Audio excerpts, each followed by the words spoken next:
have our president here from St. Pete College, Dr. Tanja Williams, Senator Rusan, the senator for this area, and then we've got 4 members of our board of trustees for St. Pete College. We have the chairman, Jason Butts, and we have trustees Gibbons, Cole, and Kidwell. So I want to thank you guys for all your hard work, and we're excited about what's going on throughout our whole university and college system, but particularly here at St. Pete College. Now, the backdrop for today's announcement is just recently, for the 2nd year in a row, we were ranked the top economy in the nation by CNBC. Believe me, media does not like ranking Florida high. They do that begrudgingly, but they do. We're #1 in new business formation since I took office in 2019. We've been #1 in net in-migration for many, many years, particularly since I've been governor. We've added 220,000 jobs over the past year, and 6,000 of those have been manufacturing jobs. And since I've been governor, I think we're now over 100,000 manufacturing jobs that have been added in the state of Florida, and we'll talk more about that in a minute. 44 consecutive months, Florida's unemployment rate has been lower than the national unemployment rate. Florida employers have added jobs in 47 of the last 49 months since May 2020 with COVID. And over the year, private sector job growth has exceeded the nation's for 39 consecutive months. And if you look at economic growth, since I took office in 2019 to the present, the U.S. economy has grown 11%. The state of Florida's economy has grown 22%. So we've doubled the nation in economic growth.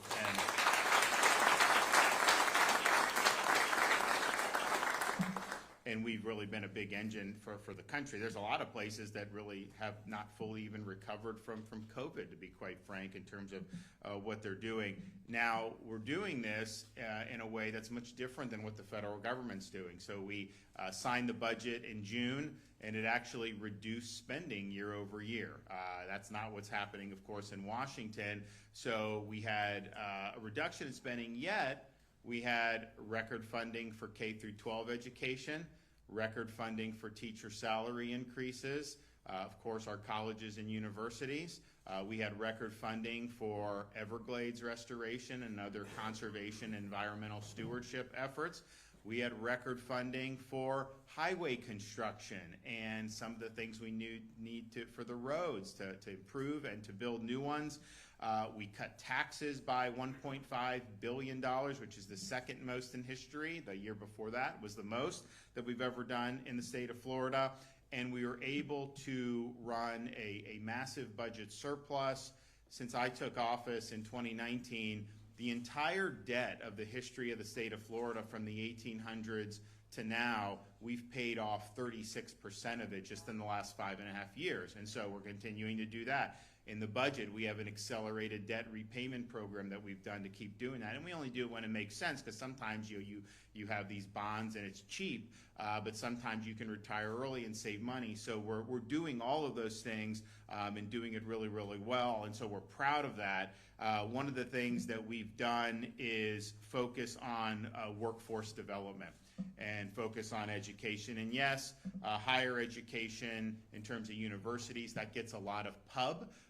We're ranked #1 for our public university system yet again. I mean, that's many years in a row now that's the case. Of course, not only is that good that is here in Florida, but we have not, since I've been governor, the amount of tuition that has increased since I've been governor is zero. Not 1 penny of tuition increase for our university.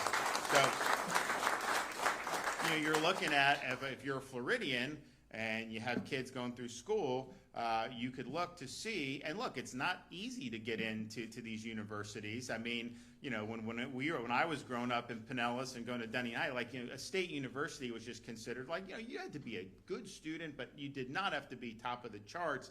That's hard now. It's hard to get in University of Florida. It's hard to get in some of these places, which is really, really good testament, and we're happy. But you can send your son or daughter to a state university, and the tuition's about $6,300 on average for a Florida resident.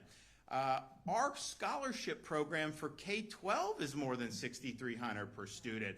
In terms of like you go to a private 8th grade or 12th grade, that's more expensive than going to the top public university system in the United States of America. And if you are one of those top performing students, we fully funded Bright Future scholarships. You get 0 tuition. And if you're a great student but maybe just one step below, you get 75% reduction with the Bright Futures. And so we've done very, very well with higher education. The quality, making sure it's focused on the core mission of education, not devolving into things like Columbia University where you have this crazed atmosphere. You know, we basically said, you're going to try to take over our student lawns, you're gone. We're not going to put up with it. It's just not happening. And so I think having the right frame of mind has been very important. I think that's what parents want.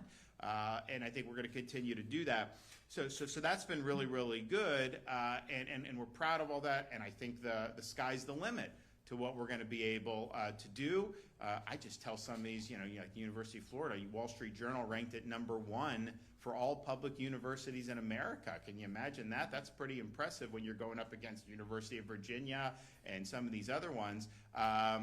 We just need them to be #1 in football again, and maybe Florida State. Who knows, right? We got to get some of them. We've had a pretty, this was a pretty good run. We had some good college sports. I mean, both UF and FSU made to College World Series in baseball in Omaha. We went up for the first weekend. They made it to the top 4, but they didn't make it to the finals. Florida State had a good run with football.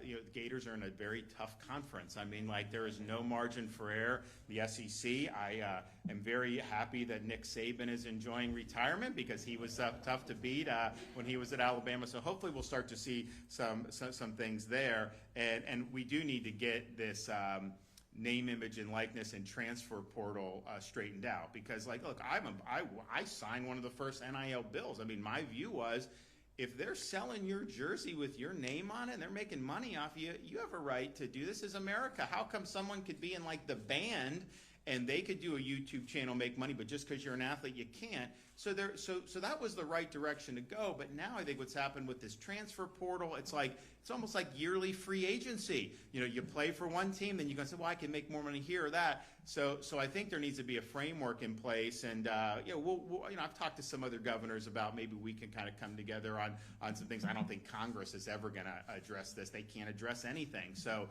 but I think that will really be important, because the college sports is important. It's something that, and you grew up in Florida. In my generation, I mean, man, we were so fortunate to have really, really strong programs, particularly in football.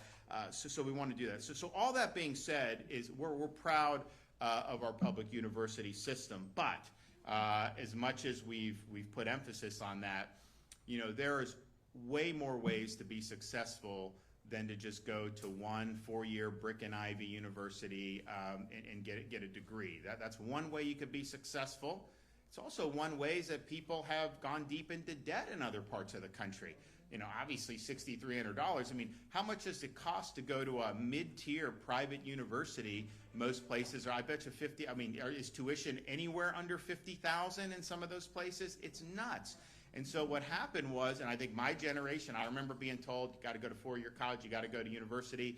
There's a lot of students that went down that road, went deep into debt. Some of them didn't even graduate and don't have a degree. Others have a degree in things that aren't exactly lighting the world on fire. And so now they're in a situation where it's been very, very difficult. And this whole student loan stuff, first of all, Biden doesn't have the authority to do what he's doing. I mean, you can't just put that burden on the taxpayer through executive fiat. And if you have somebody that decided not to go take out loans and go to college, maybe they're driving a truck or they're doing something else, they're going to be on the hook, for someone that got a degree in British art. I mean, it just doesn't make sense. But a lot of these loans these big universities made a lot of money off these loans. And so I think the universities should be on the hook for people that can't pay back their loans. You have a responsibility. If you're taking all that loan money, you got to produce students that are going to be able to make their way in the world. And if you can't do it, then you shouldn't be getting this loan money. So that's been a negative, I think, a big negative on higher education in the last generation. So there are ways where you don't go down that pathway. In state colleges, and I know they do have four-year degrees now, but you have so many programs where you can go in at low cost and get equipped with skills where you can really apply that in a very meaningful way. We even do that in high school in the state of Florida. You can get certificates for welding, for aircraft. I mean, Elon Musk has hired kids out of high school over on the Space Course of Florida to go to SpaceX. You have people graduating in the Tampa Bay area who have job offers to work at the Port of Tampa because they have these skills.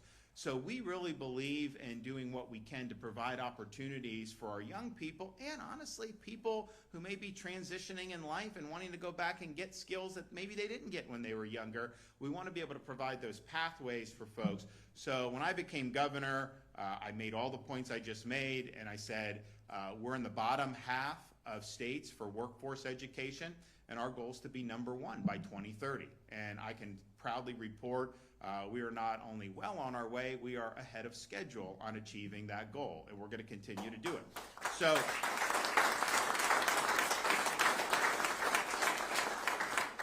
what type of skill? And there's different. I mean, you have folks who, you talk about these manufacturing jobs. When we're producing high school students that have skills in welding, when they were producing skills in electrical, when we're producing high school students in HVAC, in a state like Florida, all that is going to be in demand. You are going to be employed. There's no question about that. And I think the good thing about that type of education is you get those skills, you work, you have opportunities to start your own business in those fields. I mean, our state is not getting less populated. We have more and more people coming. I am not recruiting anybody because, I mean, we've got a lot of people and there's positives, but then there's other things. But it's like it's a free country and people are voting with their feet, so they're doing it. Well, guess what? You know, we need more people to have, we need more electricians out there. We need more people that can fix your AC. We need all this other stuff. So those are going to be great opportunities. Then you also have other fields that are in high demand, like nursing. So we've put huge amounts of money into various nursing programs. In fact, I think, it's funny how this works with the budget. You know, I started talking about nursing, especially during, like when COVID hit, you saw all these problems. Nurses were like hired guns, basically, sending around the country. The hospitals were paying huge amounts, I mean, like ungodly sums of money. You literally could be working at a hospital, making a certain amount of money, go to work for a private nursing firm, end up doing the same job you were doing anyways at like 2 to 3 times as much. So clearly, you know, that's going to be something that's attractive to them, but it put a crunch on the system because people are fighting. So it's like, you know, we need to provide more. So we've done all this stuff. I mean, we've done 150 million, but I think word got out that like that's something that I thought was good for the state. So in this year's budget, it's like if you just put the word nurse in it, they thought that somehow like nurse, all this other stuff. No, I mean, you know, we want to channel that in ways that could be productive, but nevertheless, we've had huge amounts of investment in that, and we're proud of that, and I think that's going to start bearing fruit. So you have that. Then you also have things, and I think St. Pete College is doing this in a variety of different ways. We have other state colleges that are doing anything where we're talking about skills that, you know, maybe you couldn't do in like a high school program, more advanced things that will really be meaningful to the economy, to also our overall state interests and even our national interests. And so that's why we're here today, because I think that St. Pete College has an opportunity to not only build off what Florida is doing with workforce education, but to take this in a direction that is going to be very good for the people that go through the programs, good to attract businesses, but important for not just the state of Florida's best interest, but even our nation's best interest. And so today, I'm pleased to award $7.2 million here to St. Pete College to help us. You don't even know what it's for yet.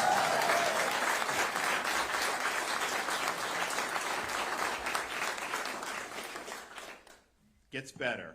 7.2 million to St. Petersburg College to establish the Semiconductor Artificial Intelligence and Machine Learning Training for Technicians Smart Tech 4.0 lab. So this is 3.2 million through the Job Growth Grant Fund, 4 million through the Department of Education's Workforce Development Capitalization Grant Program. This will be enough money to purchase equipment, hire personnel, build facilities, and produce training materials. Now, semiconductors have become the lifeblood of the modern economy, for good and for ill. I mean, look, I think these kids on these phones has gotten way too much. I think it's been great that when we did the Teachers' Bill of Rights last year, we said teachers have a right to teach in a cell phone-free classroom for kids actually at least trying to pay attention, or at least having to fake it rather than be buried in their phones the whole time. It's not good. So, but this technology is everywhere. The semiconductors are a lifeblood of this. So much of it comes from overseas. I know that they tried to do something in the federal government with this chips. I think it's been a bust so far. I think there's all these ridiculous requirements that companies are saying that they don't want to be a part of it. So we're trying to do this in a way that is providing trained workforce, and I think that'll be a good incentive to bring some capital to Florida to do this. But this is very high skill, very high tech industry for our state. We have invested hundreds of millions of dollars into growing these various sectors in our state, and some of it is through workforce programs, some of it is for things. I mean, we have the biggest supercomputer at University of Florida. We got it from one of the founders of NVIDIA, came and donated that. And that was a couple years ago. NVIDIA's stock's gone up a lot since then, so he probably has more he could give. But you see that. So we want to do that. This is a national security issue.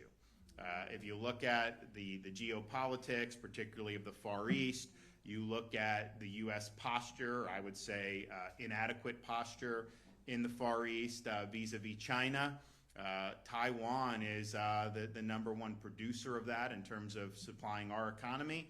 I think you could deter China from eventually attacking Taiwan. I don't know whether that's going to happen on this trajectory, but the bottom line is there's a lot of uncertainty with respect to this, and this has the opportunity, if those chips aren't being produced, to really crash the economy. So this is something that, yes, the jobs will be good. Yes, we have opportunity for business development, but we need to do this stuff here in the United States. It's very, very important that we do. So we're proud to have leaned in on this. I think we've done smart investments throughout the state in ways that other states just simply have not. Now, we do, part of this is the Job Growth Grant Fund, the $3.2 million. That's a fund that the legislature appropriates for the governor, and basically we solicit people that have proposals, and it's either workforce development or infrastructure, of course, all leading to economic development and job growth. So we've been able to do this across a wide variety of areas. We've done things like beef up the commercial driver's licenses opportunities, produce truck drivers. We were doing, I think, 600 truck drivers a year when I became governor. Now we're doing, I think it's like 3,500 a year that we're doing it. I mean, that's supply chain, logistics, things that are really important. Those are also six-figure jobs usually right out of training in many instances. So we've done that. We've done things like there may be an industrial park somewhere and they don't have connectivity to the main highways, and we'll build a road. Or we'll do something to expand an airport. And these things have been very, very beneficial. So that's part of it. The $4 million through the Department of Education's Workforce Development Capitalization Grant Program. This is a really, really significant program. So this program gives grants to school districts and to state colleges to create or expand career and technical education programs. And so we started it last year. We've awarded over $100 million to support the creation or expansion of 266 CTE programs in industry, including semiconductors, manufacturing, agriculture, and cybersecurity. And of the $100 million that we've done since the program's inception, more than 49 million have funded semiconductor and advanced manufacturing training programs. So we're focusing, I think, where we need to be focused on, the things that are going to provide the most return on the investment. And the funds awarded through this grant program must be used for CTE programs that also support secondary education CTE programs. So that means here at St. Pete College, that getting these funds means they're going to expand dual enrollment opportunities for our high school students. So you're going to St. Pete High. You could have had like Kidwell back in the day. Could be you go to St. Pete. He could be going here to St. Pete College and participating in an AI training. So this is also really, really good for high school students to be able to participate in this. And I think that that's going to make a big difference. And we have more opportunities for high school students to earn college credit and other types of post-secondary credit than any state in the country. I mean, we obviously have IB programs. We have the Cambridge that's brought in. We have advanced placement, but then the dual enrollment. To me, look, if you're going to go and pursue education beyond high school in one of our Florida institutions, the dual enrollment is really, really where it's at, because you earn the credit. It's not based on kind of one national test that your teacher may or not have taught to it. I mean, I know most of them do a good job with it, but this is just you're there, you're graded, and you go. So I'm a big believer in the dual enrollment, particularly as more and more students want to stay in Florida for education. So this is going to be a big deal. This new lab is going to help fortify our standing as the #1 state for talent development in the nation. We're currently #1 for talent development, and that was not true 20 years ago. So we're proud of that. It's also going to be able to teach students really significant and applicable skills that they will immediately be able to use upon graduation. And it's interesting with the economy. Florida's obviously outperformed the nation, by leaps and bounds. You have this situation where kind of like the prices on everything have been really, really difficult. Congress has spent, they've borrowed, president, all this stuff has driven this. Well, how do you get out of inflation? Well, one, stop spending so much. I would not bet Congress will ever stop doing that. I just think their incentives are. What's another way that you can do? Increase productivity. You talk to economists. If productivity increases, it can bring prices down, or at least put a downward pressure on that. All this stuff is really, you're talking about very productive endeavors that are happening, and it's going to make our businesses stronger. So we're proud of this. We're proud of the Job Growth Grant Fund, and I think the sky's the limit with what we're doing here in St. Pete College. So I want to thank everybody that's been involved in this. I think that this could be something that you see replicated in other parts of the state as we start to see the fruits from this investment. So congratulations to St. Pete College for the $7.3 million, and I know you'll put it to good work. And before we get moving on that, actually, I will present the check right now to Dr. Williams. $7.2 million.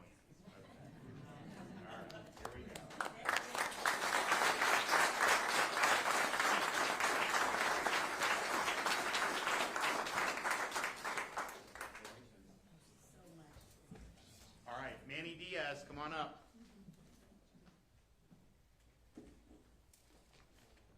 Good morning. It's great to be with you here on this great campus at St. Petersburg College, and I want to thank President Tanja Williams for her commitment and for hosting us.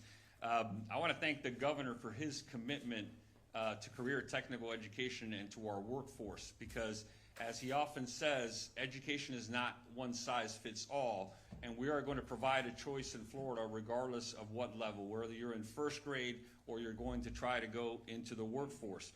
A traditional four-year degree doesn't always lead to a high-paying job, and the skills that students can learn in career technical education can pay off without having to be saddled with debt. Industries like manufacturing, semiconductors, cybersecurity, and construction all have high demand and high-wage jobs available that don't require a four-year degree. This is why our governor has set a goal for Florida to be #1 in workforce by 2030, a goal that I fully expect us to meet and surpass. And I know, and I'm thankful that President Tanja Williams and her colleagues in the state college system, along with our school districts, are heavily involved and committed to make sure we meet that goal. Today's award of $4 million through the Workforce Development CAP grant will provide new opportunities for students in Pinellas counties in advanced manufacturing, semiconductor industries, both industries that are growing across the state. As you heard, the governor mentioned the importance not only for our state, but for national security. This funding will allow St. Petersburg College to create a state-of-the-art lab space and classroom that will help purchase equipment, technology to support student success.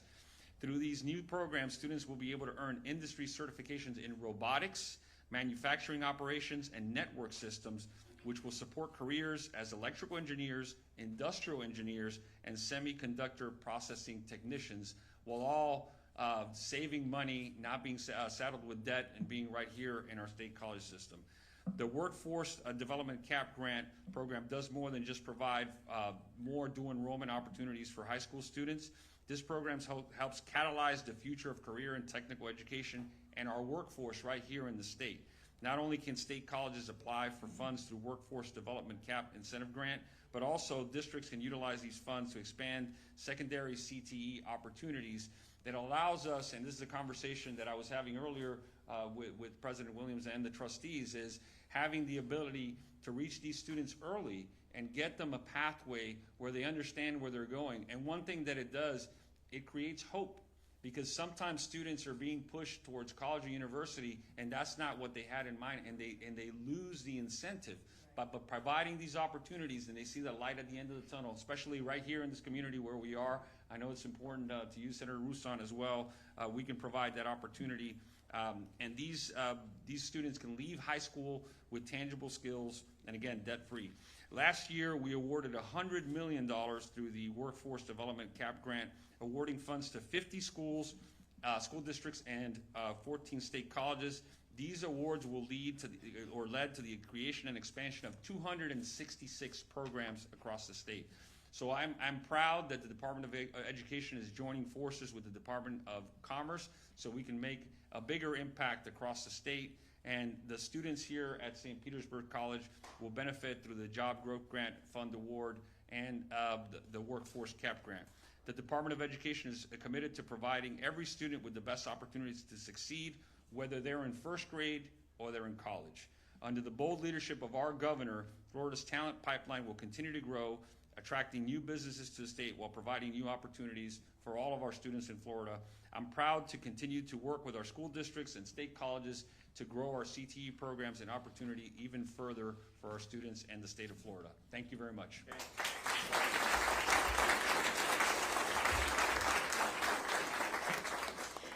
Thank you, Governor DeSantis, and welcome to St. Petersburg College's Midtown campus, the home of the new Smart Tech Manufacturing Lab. Your investment in workforce development training is a testament to your commitment to empowering Florida's workforce and driving prosperity throughout the state. It underscores your strategic vision for Florida to lead in growing a skilled and competitive labor market. Thank you so much. This investment would not be possible without Commissioner Manny Diaz and our Chancellor Kevin O'Farrell from the Florida Department of Education and Deputy Secretary Jason Mahone and his team from the Florida Commerce. We're very grateful to this overwhelming support for SPC's new Smart Tech initiative. Thank you to our Board of Trustees for your leadership and your guidance, our elected officials, business and community partners, and members of my beloved St. Petersburg College family. The Florida Job Growth and Workforce Development Capitalization Incentive Grants will help us build a new South County Smart Tech Manufacturing Hub in the heart of the Midtown community in St. Petersburg. This manufacturing hub is focused on advanced manufacturing. That is one of the region's most targeted industries here in the Tampa Bay area. We will offer accessible and high-quality training and degree options in areas such as semiconductor, mechatronics, automation, and robotics. Programs of skill that advances completers to an exciting career and making a lot of money.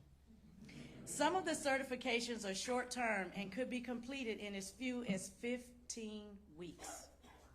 The goal is to get individuals to work faster and in jobs that provide an excellent career pathway. Not only will this training hub help adult learners, but it will also build the manufacturing pipeline for the future by offering dual enrollment courses in clean room technology and semiconductor through an associate's degree.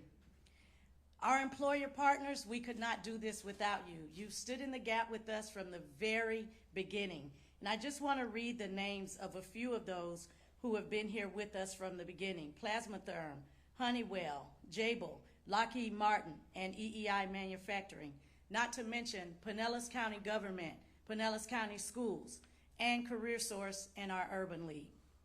At St. Petersburg College, we are striving to provide students with an education that leads to better jobs so they can live better lives and we can build better communities. Mr. Governor, today you brought us closer to that goal. Your bold commitment to funding workforce training in the great state of Florida has made all the difference. It's a game changer. Thank you for making the lives of Floridians a priority through education. We appreciate you. We appreciate the work. This manufacturing hub is going to help a lot of individuals make more money, live better lives, and enjoy what they have accomplished for generations to come. And we want to thank all of those workforce partners out there, those who want to join me and give us more equipment and money and help. We will be glad to take that. All I can say is, together we are stronger. Let's do this. All right.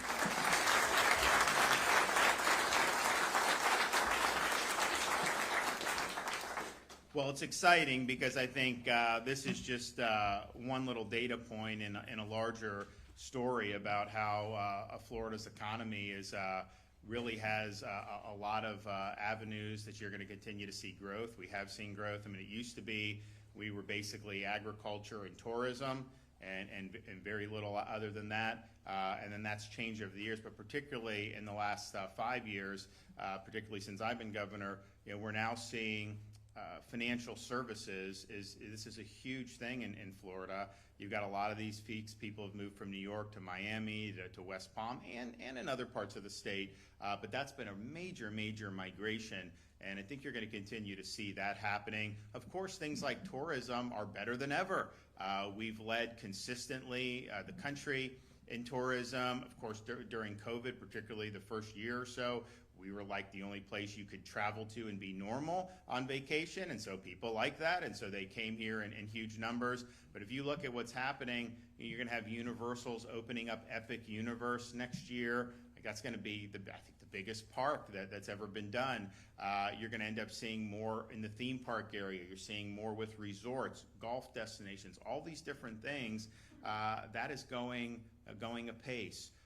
This semiconductor, if you look at what we've done in Central Florida, you look at what we're doing here, University of Florida, all this, we are in much better position here than we've ever been, not even close, and you're seeing the private sector respond to that. Of course, military and aerospace has been huge. I mean, we've always had a pretty good military footprint. I think that's continued to do well. You see that in different pockets of the state, but the space on the Space Coast is been, I mean, from where we were 15 years ago, that was dead.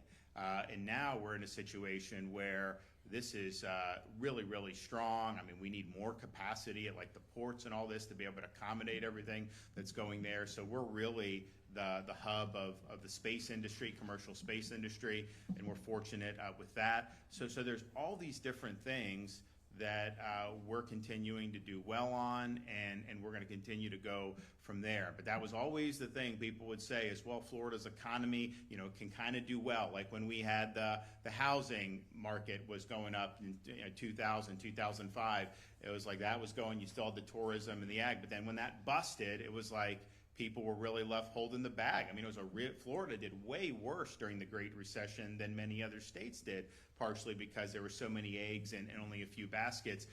It's a much different picture now. You got a very diversified economy, and I think that's a testament that people want to go. They want to live and work and raise their kids in areas that are positive.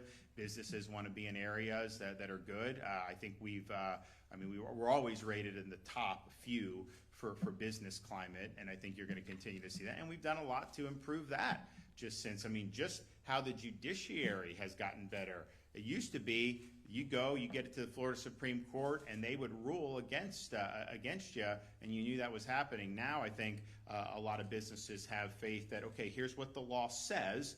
That's what the law will actually be applied in court all the way up to, and that adds huge amounts of certainty, and that's really, really good. Of course, no income tax in the state level, and we won't have that, but we've been able to reduce taxes all across the board for consumers and for businesses alike.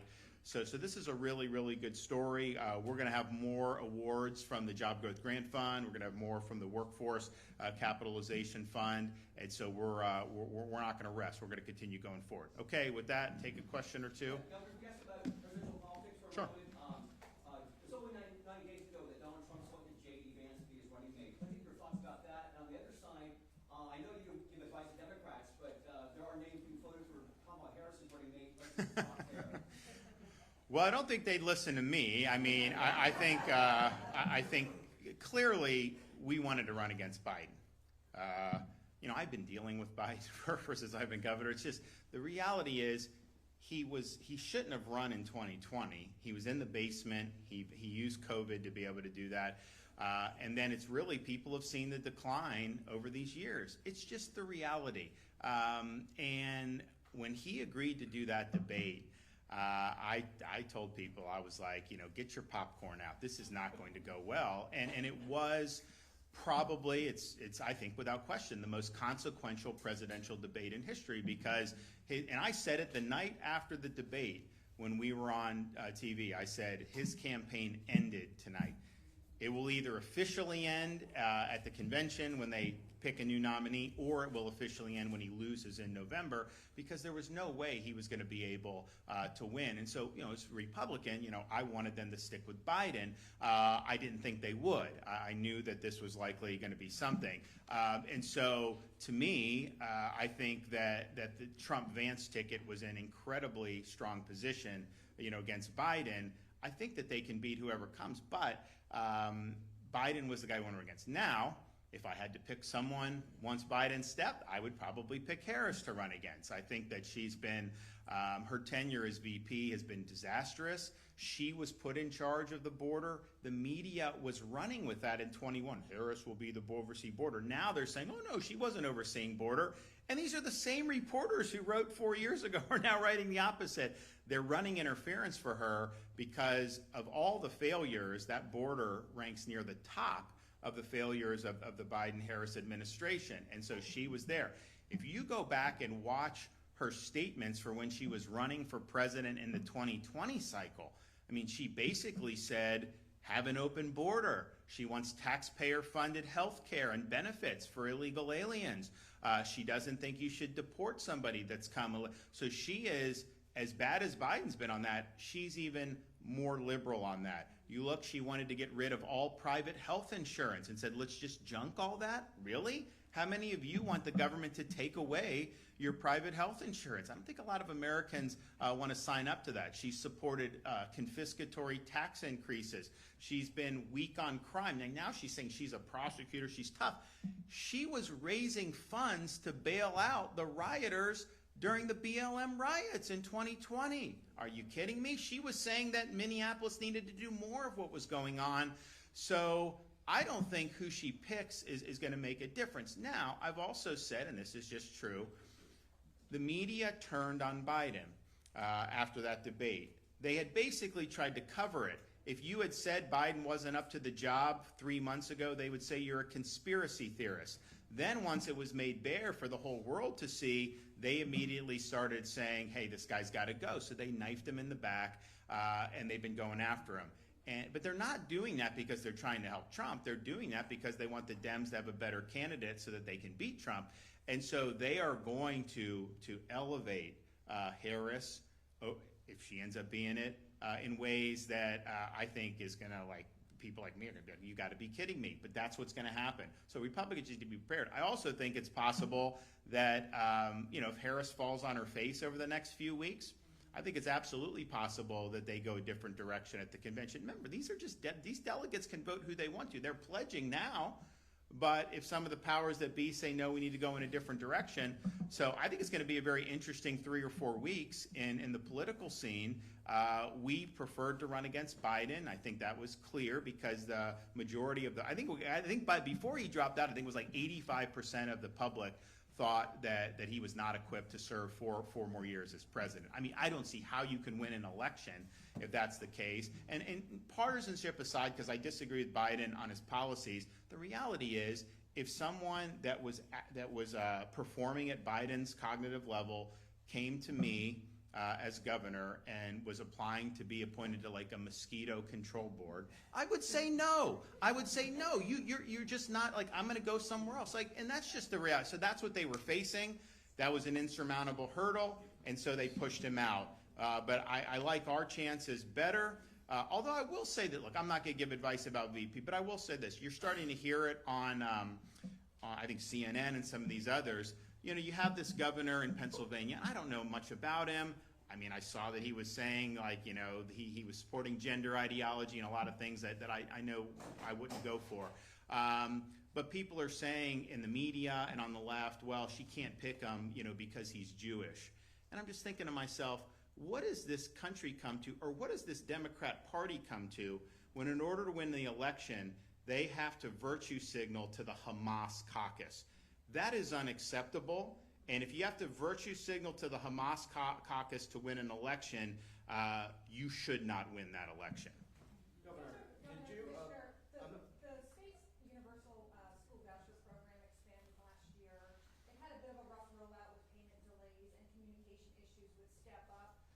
We're hearing that some. I don't know. I disagree with that. I mean, I'll tell you, when I go around, you know, people come up and say, and like, I'll be around, be in a gas station, be in like a restaurant, and people will come up to me and they will say, my buddy just texted me, so I told him you were here, thank you for the scholarship. Thank you for the scholarship. Parents all across this state are grateful for what we've done, and so I think it's been good. Now, Manny can address, you know, issues on the administrative side.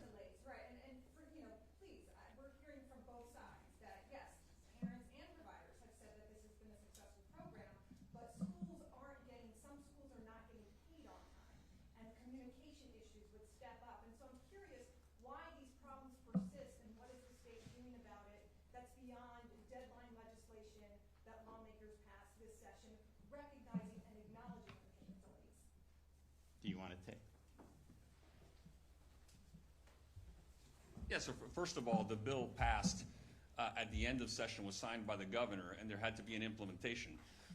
When you go to the expansion of the eligibility, remember that there has to be a check and balance to assure from the department side to verify the students are not enrolled in a public school at the same time that they're taking the scholarship. So what happened is that first entry, there was a verification process that we had to make sure. What happens is students in a public school, they go and they take the scholarship. Those schools will keep that student as an enrollment until finally they release it before the official count. And that verification process, we had to be assured. So in the first year, there was a 30-day delay purposely from us to make sure that we had cleared that all out. But all of the schools received their payments. On the other end, there's also some misinformation where sometimes they're ready to receive the payment, but remember, on the other end of that, schools have to verify the student's enrollment. There's a process that schools actually have to submit to Step Up to verify that the student is enrolled. And on some occasions, some of these schools were flooded with new enrollments, and it took them a little longer to send that in. All of those processes have been changed and have been streamlined. In fact, Step Up has a brand new CEO who is looking at all these processes to ensure. But overall, it was a success. And yes, there are individual instances where a payment can be delayed if some of those boxes are not checked or some of those documentations are not sent in by private schools. And the overall point, though, is ultimately, why are we doing education? Why is the state doing it? Is it to benefit bureaucracies? Is it to benefit interests? Or is it to benefit students and to benefit families? And our approach to education is the whole purpose of this, when we go out there and talk, it's to benefit students and to give opportunities for families. Now, not every family prior to these programs, had the means to be able to send their child to the school of their choice. We've addressed that in a number of different ways, but most significantly with this universal choice program. So now, like if you're in Pinellas County, you have scholarship, you can go to private school. You have options for charter schools, which are public, but they're not controlled by the school district. And they're entitled to no students. You know, it's like when I was growing up, like, you know, I lived in Dunedin. Dunedin, you'd have a certain number of kids. That's where you went, right? They're entitled to no students. And so they have to produce a product that parents are going to say, that's where I want to send my kids. But then even within the school district, you have opportunities to go to different programs. You can go to school across town, across the county, whatnot. And so a parent in Florida has real agency. They have real serious choices that they can make to better the lives of their children and to give their kids an opportunity to do very, very well. That is meaningful. That is something that no other state has done at our level. And I think what Florida has done has caused other states to follow through and to continue on this. And what you're going to see now, because the money follows the student, that's in Florida law, there's going to be people that are going to be able to start schools knowing if I get 300 kids from southern part of Pinellas County, if those families want to come, I know the money's going to be there. Some of them may have been able to afford that, but maybe some of them not. But now, because the money follows the student, we're going to be doing it. So this is also opening up entrepreneurship opportunities within the realm of education. And parents are going to have so much power to be able to make these decisions, and the places that do well are going to prosper. And if parents are choosing not to go to other areas, then they're not going to do as well. But I would point out, Florida's ranked #1 in education last 2 years in a row. If you look at our charter schools, so this isn't even talking about the step up and the scholarships. These are all public schools, charter schools. Our population now that's in there is about 400,000 students. Now that is as much or more than probably the K-12 population of half the states in this country. So you have 400,000 students, disproportionately low income, disproportionately racial, ethnic minority. Those 400,000 charter students, if that was its own separate state, they'd rank in the top 5 in student achievement in this country. So this is something that has worked. We would not be where we are without this. And I think Manny's handling all, I think they're working through all that. But let's look at the big issue here. Is that we have led in ways that have empowered parents like no other state, that have given kids opportunities that they would have never had in most other states and would not have even had in Florida in the past. And that is a success story. Governor, in Hillsborough County, the school board is now suing the county commission to try to get a property tax increase referendum on the ballot to raise teacher pay.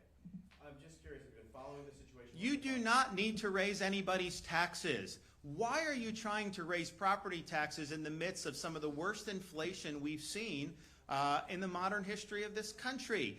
You need to be able to manage the budget. How come we're not raising taxes at the state level? How come we're cutting taxes?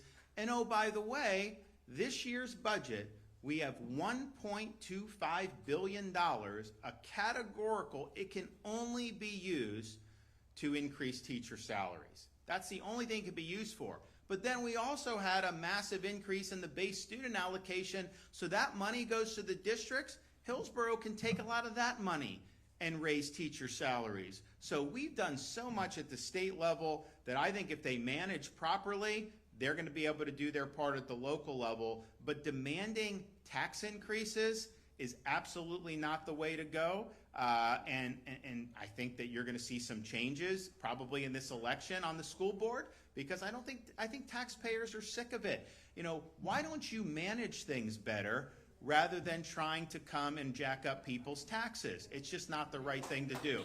So.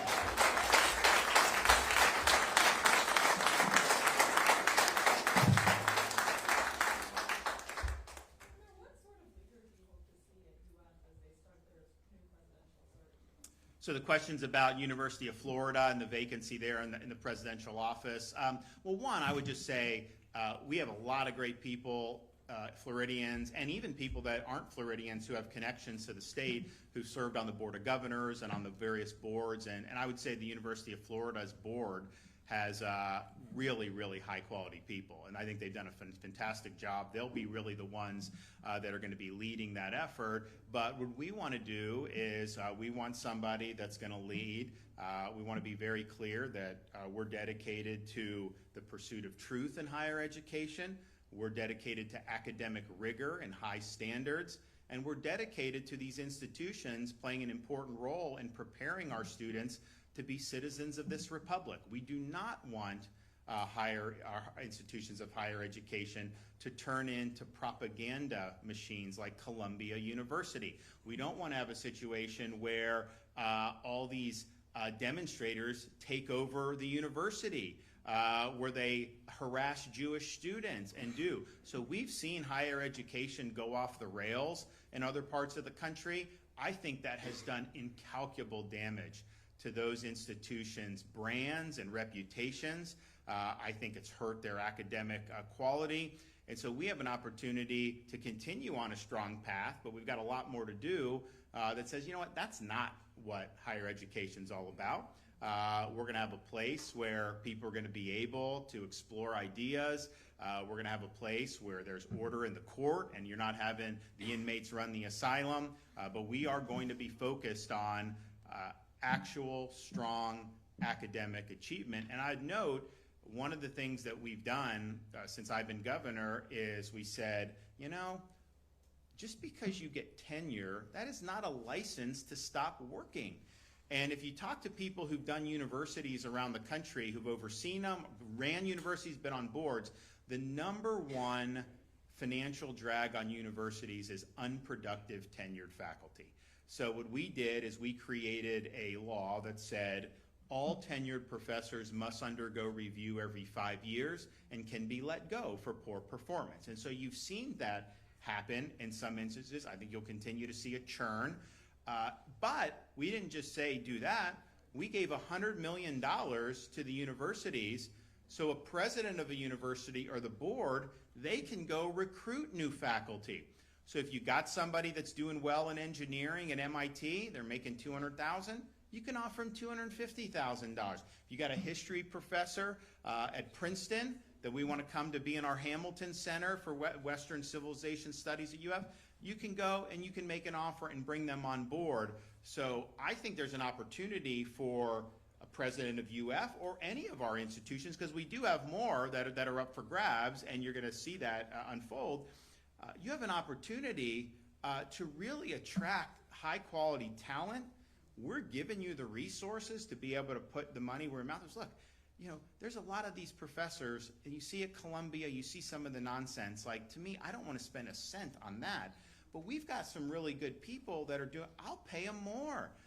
Let's pay more to recruit and retain the folks that really are doing, I think, what we want to see. So it's a good opportunity, but I will let that board lead and explore kind of how that is going to go about. You know, I was not somebody that was involved necessarily in their past selection. That was something that they were, and it just, I don't know how it developed. Someone said you should check this out, but that's what happened.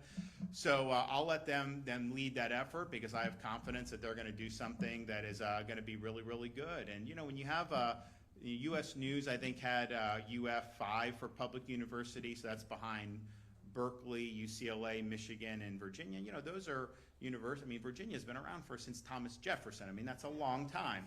So for us to be in there, and then we're also, I think, Georgia Tech's in there, North Carolina, you know, that is a really great spot to be in. Wall Street Journal had UF ranked 15th overall in America, public or private. So, but they were the top-rated public, but just think, to be 15th overall, I mean, you've got a lot of good private universities out there. I mean, you got MIT, you know, you've got, you know, these Ivy League schools used to be, I think, viewed as the pinnacle. I think that's lost the luster with how they've behaved over the last recent years, and I think you're starting to see people recognize that. I mean, donors are pulling back money. They're not funding these universities like they used to. You're seeing some people in, like, you know, high echelons of society that would have opportunity to send their kids wherever they want, now balking at sending them to some of these. And that was not even 10 years ago, when you could see some of the negative trends in academia, you were not seeing people actually doing that. Now you're starting to see that. So I just think it creates an opportunity, not just at UF, but all around the state. I mean, University of South Florida is one of the top 50 public universities in this country. Year in, year out, it's ranked there. Florida State is one of the top 15 universities, public universities. That was not true if you go back 20, 25 years ago. So we've got good momentum. You know, FIU down in Miami, we created something called the Adam Smith Center for Economic Freedom. And what that's been is kind of a focal point for economic and political freedom all throughout the Western Hemisphere. They've had a number of former heads of state from different Latin American countries have been a lot of them have been fellows there, and they're doing that. And trust me, in Latin America, we need a new birth of freedom because the governments there are not doing well, and they're going very, very left. So it's interesting the niche that has done. I think this Hamilton Center at University of Florida, I think 5 years from now, people will look and say that it's the premier academic center for the study of Western civilization in the entire country. And that's going to be something that's going to be really, really meaningful. What happened data breach? What is the state doing about that? I'll go. You already asked. Let me go there. I was going to ask about the sheriff of Osceola. They have accusations he has been admitted to court because supposedly he shared pictures of Madeleine Soto's body. What do you think about that? I didn't necessarily, The sheriff of Osceola Osceola. being summoned to court because accusations of he shared pictures of Madeleine Soto's body. What do you think about that? So I don't have all the facts on that. I mean, I heard that there's an investigation going on. We'll see kind of how all that shakes out. You know, I will just say this just generally. I spoke at the sheriff's conference yesterday. We've got a lot of really good sheriffs in this state, and we're fortunate. You know, I was there with Grady Judd from Polk County. You know, it's like, I mean, I could be in like, you know, I was in the Republican National Convention in Wisconsin. I had Wisconsin people asking me about Grady Judd. So we're proud of that. This year, because Miami-Dade has changed, they're going to have an elected sheriff. So we're going to have 67 sheriffs throughout the state of Florida, and we've worked very closely with them, and we understand how important it is to maintain law and order. That's not happening in all parts of the country. So we're seeing, but one of the points I made yesterday is, yes, we focus on, I mean, you know, you have the squatters taking over people's houses. We ended that scam in Florida very quickly. You have some of the retail theft rings. We cracked down on that. They had a ring in New York. I think a lot of people were here illegally who were in that ring, and they're stealing all this stuff. They're selling stuff, and then they're vacationing in Florida. And they're like, well, why don't you just steal in Florida and stay down there? And like, well, no, you steal in Florida, you go to jail. They're stealing in New York where nothing happens to them. So we've been dealing with these things, I think, in a very positive way. That's why the crime rate's at a 50-year low. But what I think that we're seeing, and these are just discussions I'm having with people that are not in government anymore, but are plugged in across the world, former military, former intel. The Afghanistan withdrawal, you left massive amounts of equipment. Obviously, you abandoned the field to the Taliban. I think the view of Biden was, well, the Taliban is moderate, but what you're seeing is, you know, the terror training camps are back. And, you know, you could say, well, that's on the other side of the world. How does that affect us? Well, it affects us because we have an open border. Like, yes, if they couldn't get to our country, then maybe it wouldn't. I don't know. I mean, I still think there's ways they could do damage. But you have an open border. That is how they are going to want to do this. And so, you know, these are folks who have sources there, and this is all just like, you know, open source. They're saying that this is going on, and they're trying to move people in, and they probably already have across the border, and they're not going to do another 9/11 like World Trade Center, or maybe they will, but that's not really the focus. The focus is, you know, trying to replicate what happened on October 7th, doing that in a community in the United States, which is bad enough. But I think what's even more scary is the federal government, I think their view in these agencies is that somehow jihadi terrorism is a thing of the past. It is not a thing of the past. And their view is, well, we've got other things. If you ask them, what is their biggest fear of terrorism? I think they'd say it's white people, believe it or not. I don't think they would say it's jihadi terrorism. So this is not the agencies of September 12th, 2001, and after that, where that was like the primary focus. So what they're telling people is, if there's potential terrorist activity, it's really more of a local issue. Well, the problem with that is, sheriffs are not getting intelligence briefings about what's going on at the border or crossover. We're not at the state level plugged in like the FBI or the agency or some of these other areas. And it even got to the point where someone registered a complaint saying, hey, this is suspicious, and the response from DHS was, well, talk to your local authorities. And they said, well, who? And they're like, your local division of emergency management. Let me tell you, we're proud of our emergency management team at the local and state level. There's no other state you don't want to be in a hurricane, but if you do, you want Florida responding. And they do great, and they do great across a whole host of things. We rescue people from Israel. We rescue people from Haiti. We do all that. But those agencies are not counterterrorism agencies. That is just not their function. So if the feds are abandoning the field, that is going to lead to more soft targets being available throughout this country. And I just told the sheriffs, I was like, look, this may just be something that we're going to have to build up and be ready to counteract, because I don't think, it's funny, I said, I think last fall, I was like, terrorists have come across the border. And first of all, DHS has said that there are hundreds of people on the terror watch list who they've caught coming across the border. Not just who they've caught. And some of the media go, oh, that's not true or whatever. And people have been arrested to be affiliated with it. I mean, clearly this has happened. But even if you didn't have any evidence of it, are you honestly telling me that you could have 10 million people pour across the border illegally and our enemies not seek to exploit that even one time? It defies credulity to think that could be possible. So this is a threat. I let the sheriffs know this is something we're going to have to take serious. I thought that how they left Afghanistan was a disgrace to this country. The fact that we lost 13 service members was a disgrace to this country. And I think it's also just important to point out, in light of that, in light of the dishonor that came with that operation, the people that served defending in the global war on terrorism, although the veterans, we got a lot of veterans in the Tampa Bay area, that service was very, very meaningful. Who would have thought that after 9/11 we wouldn't have had another 9/11? Most people thought this was going to be happening, and part of the reason that didn't happen is because those folks were out there risking their lives for us. And so for the veterans who particularly served in that theater, just know there's a lot of people that understand the sacrifice and really appreciate it. I know that it wasn't appreciated with how things have gone down, but it was very, very meaningful service. Okay, guys, I got to run. Thank you.